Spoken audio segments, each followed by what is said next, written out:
Hola, mi nombre es Genial Tuve, soy estudiante de la Universidad de Acambú. Estudio psicología y soy partícipe de la materia de psicopatología de la niñez y la adolescencia. En esta oportunidad vamos a exponer sobre el examen mental de mis compañeras Daniela Coronado y Hensil Escalante.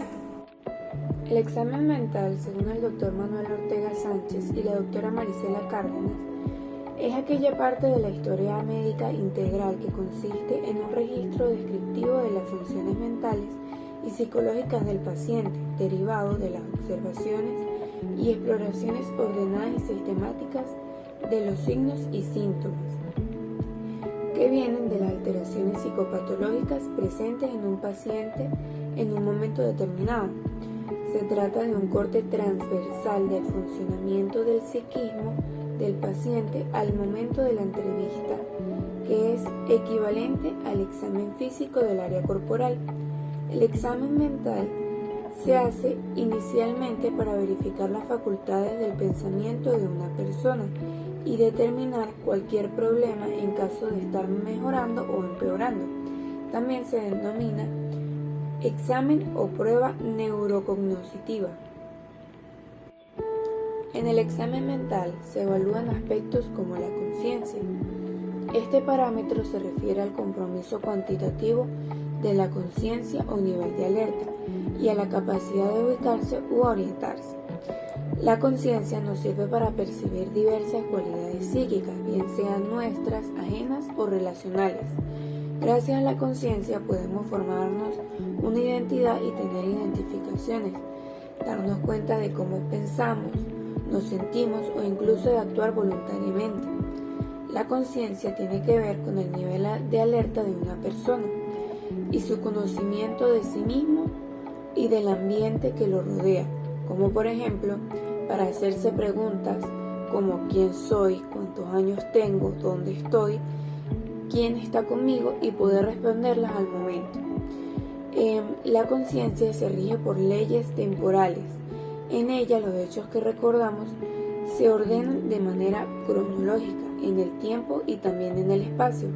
Cuando algo le resulta intolerable a la conciencia, se remite o se reprime hacia el inconsciente como mecanismo de defensa, pero lo que se reprime sigue existiendo y teniendo eficacia, y por eso se puede manifestar en los sueños, actos fallidos, chistes, lagunas mentales como olvidos, o retomar como síntomas generando malestar.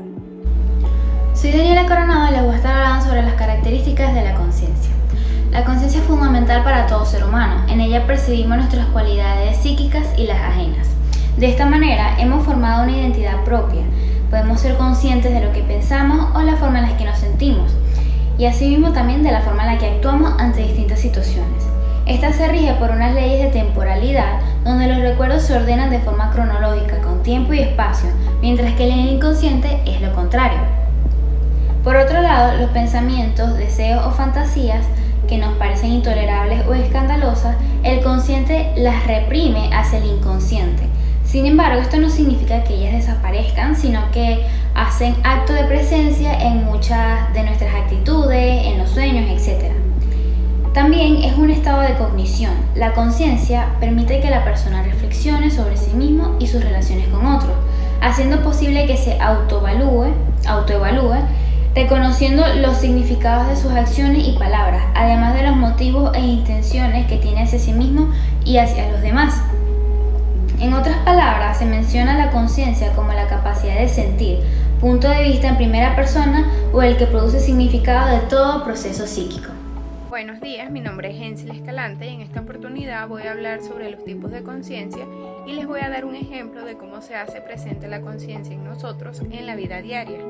Tipos de conciencia. Entre los tipos de conciencia encontramos principalmente la conciencia individual, que es aquella que tiene cada individuo y establece qué es lo bueno y lo malo para sí mismo, para poder así dirigir su propio plan de vida y poner en marcha su instinto de supervivencia. En la conciencia social, por medio de esta conciencia, las personas establecen aquello que es lo bueno y que es lo malo para la comunidad y toman la comunidad como un todo, poniendo en marcha su instinto de protección.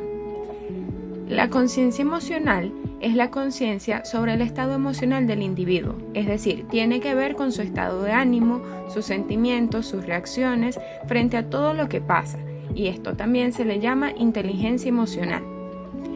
La conciencia temporal es la conciencia que tiene el individuo sobre el paso del tiempo en el ambiente en el que lo rodea.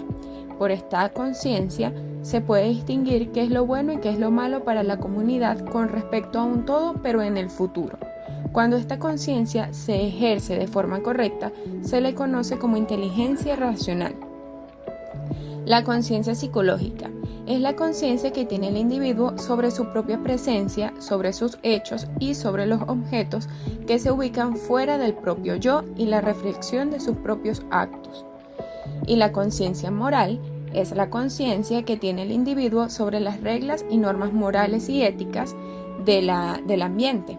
Por medio de esta conciencia, la persona se da cuenta de si su propia conducta moral es valiosa o no.